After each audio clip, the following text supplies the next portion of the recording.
നമസ്കാരം, ഏവർക്കും newspoint YouTube ചാനലിലേക്ക് സ്വാഗതം. അവധി പ്രഖ്യാപനവുമായി ബന്ധപ്പെട്ട വളരെ നിർണായകമായ ചില അറിയിപ്പുകളാണ് ഇപ്പോൾ പുറത്തുവരുന്നത്. വിശദമായ വീഡിയോയിലേക്ക് കടക്കുന്നതിന് മുമ്പായി വിദ്യാഭ്യാസ രംഗത്തെ വാർത്തകൾ ഏറ്റവും ആദ്യം തന്നെ ലഭിക്കാനായി newspoint എന്ന ചാനൽ സബ്സ്ക്രൈബ് ചെയ്ത് തൊട്ടടുത്തുള്ള ബെല്ലൈക്കൺ കൂടി എനാബിൾ ചെയ്ത് വെക്കുക. വീഡിയോ ലൈക്ക് ചെയ്യാൻ മറക്കരുതേ. സംസ്ഥാനത്തെ എല്ലാ ജില്ലകളിലും കുറച്ച് ദിവസങ്ങളായി അതിശക്തമായ മഴയാണ് പെയ്തുകൊണ്ടിരിക്കുന്നത്. പല ജില്ലകളിലും അതിശക്തമായ മഴയെ തുടർന്ന് 4 ദിവസത്തോളം വിദ്യാഭ്യാസ സ്ഥാപനങ്ങൾക്ക് അവധി പ്രഖ്യാപിക്കുന്ന സാഹചര്യം ഉണ്ടായിട്ടുണ്ട്.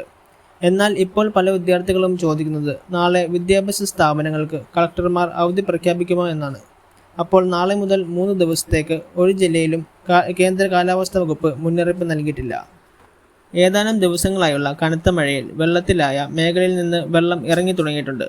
കൂടാതെ ഇന്ന് ഒറ്റപ്പെട്ട നേരിയ മഴയ്ക്ക് സാധ്യത ഉണ്ടെന്നും കാലാവസ്ഥാ വകുപ്പ് അറിയിച്ചിട്ടുണ്ട്.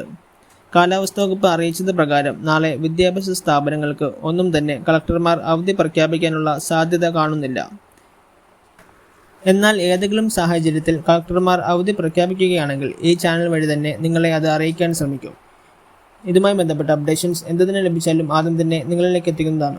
വിദ്യാഭ്യാസ രംഗത്തെ വാർത്തകൾ ഏറ്റവും ആദ്യം തന്നെ ലഭിക്കാനായി ഈ ചാനൽ സബ്സ്ക്രൈബ് ചെയ്ത് തൊട്ടടുത്തുള്ള ബെല്ലൈക്കൺ കൂടി എനാബിൾ ചെയ്ത് വെക്കുക.